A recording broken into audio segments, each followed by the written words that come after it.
All right. Good morning, everybody, and welcome back to True Crime Loser. I hope you're having a good week.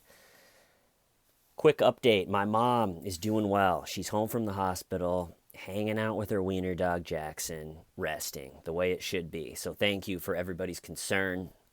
My grandma and grandpa called my dad and were like, "How's she doing? Heard she was in the hospital." My dad was like, "How did you hear that? I should have called you, but I forgot." They're like, "Oh, from Scott's True Crime Loser video." And then my uncle called and was like, "Hey, how's she doing?" And I was like, "How'd you find out?" He's like, "Oh, from Scott's True Crime Loser video." So apparently we just communicate through my videos now. So how you doing, Paul? Grandma, Grandpa? Good morning. Okay, today I'm going to talk about the Delphi murders, which this is the first video. This is the first case I've done for this channel where they haven't caught somebody. So that's a little bit different. Usually I just do an impression of the person and we make fun of them and I call him a retard and we all have a good laugh. But they haven't caught this guy yet. So I really hope they do, and I really think they will. And it's going to be a great, I can't wait to do a video when they get this guy. But here's the story. On February 13th, 2017, was an abnormally warm day in Delphi, Indiana. Small 3,000 person community. Everybody knows everyone. They describe it as tight knit. Abby and Libby, these two eighth grade girls, asked their sister, "Hey, it's an abnormally warm day. We don't have school. We want to go out and go on a little hike. It's what kids should be doing. Go out, walk on a bridge, throw a stick, pick up a rock. Just kid stuff." And so the older sister drops them off. There's a plan for another family member to come pick them up at a certain time. That family member comes to pick them up, and they're not there. They're like, "Okay, it wasn't too alarming yet." So they start looking for them. Can't find them. It's getting very alarming. They call the cops. The cops start helping look for them. Then they called more cops, and then there's firefighters and paramedics, and you can picture everybody is trying to find these two nice girls. They look all night. I can't imagine the feeling of after hour of not finding them, the feeling that starts to set in. One time we were camping over 4th of July, my family, and we lost a dog, one of our dogs, and the whole night we were shooting off fireworks and it scared him, and the whole rest of the night we were just crying and looking for this dog and walking around, and it was just the worst. I can't even imagine having these two daughters missing. And then at 12:30 the next day, right around lunchtime, they find them. And they find their bodies. And the best piece of evidence they have for the whole thing is one of the girls, I think Libby, sorry if that's wrong. I think Libby, she took out her phone and she shot a short video of this guy. And also there's audio of him saying, "Guys, down the hill."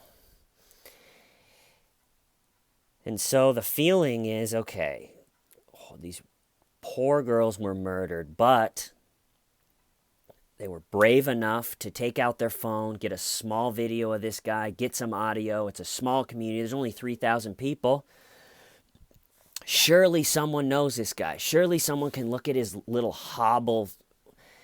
fat hobble walk and listen to his creepy voice and be like, "That is the guy at the diner that I always see." Or, "I work with that guy. I drive delivery. I'm a delivery driver and that guy works for the company." And so there was a feeling of,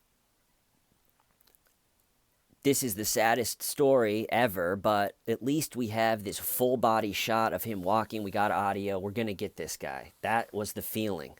Well, a month turned into 6 months, which turned into a year, which turned into has turned into 2 years now. And and nothing. There's been a bunch of people arrested. At first, they came out with a sketch where a guy looked, I'd say, 35 to 45. Kind of just ugly. And then, so that was the sketch that had been out for a year plus. And then about a month ago, they came out with a new sketch of someone that looks much younger. So now they have the possible age range from 18 to 40. And they're thinking maybe he looks older than he is. So they don't want people to be like, oh, that's kind of the walk. Oh, he's an 18-year-old. No, this guy was supposed to be in his 40s or something. So 18 to 40 age range, and they're not saying what the tip was that caused this a month ago to all of a sudden new sketch comes out, younger. They're asking about a vehicle. So maybe they have a new witness or something. But either way, there is a killer on the loose. If I lived in Delphi and had young girls, I would probably just move. I mean, he's probably moved on too, and he would be crazy, I think, if he didn't move away. Or the cops, though, seem to think that he is still around. In the press conference they did a month ago, he was saying, "We think you're hiding in plain sight. We think we've probably interviewed you or interviewed someone close to you." So they think he's in the community. But that, to me, if it's only 3,000 people, someone would know him. And if you don't have any other leads, why not just talk to every single person from 18 to, even if it takes 2 more years, every single person from 18 to 40 in the area? You could bang that out in a year, probably. But they seem to think that he lives there or he is around there. They also don't think it's his first time, most likely, because of just the calmness in his voice of guys down the hill. Too bad someone wouldn't have been there and been like, nope, not down the hill. Girls, dude, hammer. And they're also looking now, they're asking questions about a vehicle. They're not releasing really any of what they know because they want to guard against false confessions, which are pretty nuts that people want to falsely confess to things. You're just sitting there. How horrible does your life have to be where you're just sitting there being like, oh, someone killed 2 8th grade girls? I think I'm going to go confess to that. That would be an improvement from what I'm doing right now, is to be charged with murder. And so they're not releasing anything because if someone comes in and goes, it was me, cuff me, print me in the magazine and the newspaper, it was me. Well, they can be like, well, at the crime scene, was this like this? And if something that only the killer would know. But they have arrested a few people in these couple years. Like one guy they arrested in Colorado, and he was threatening people in this wilderness area on a trail with a hatchet. And the cops arrested him, and he had a car with expired Indiana plates. So it was like expired Indiana plates. He looks like the sketch.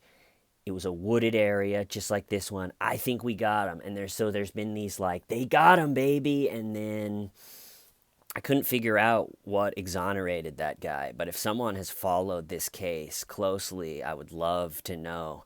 But if you type Delphi Murder in Google and go to images, they've found there's like 3 or 4 people that they've got that look exactly like the sketch. And then something must come up where they're just like, oh, not him. I don't know if they have DNA. Someone asked the cop at CrimeCon, hey, did you guys get DNA? And he said, I'm not going to say whether we did or didn't, but in a case like this, most of the time we do get DNA. So hopefully they do have DNA.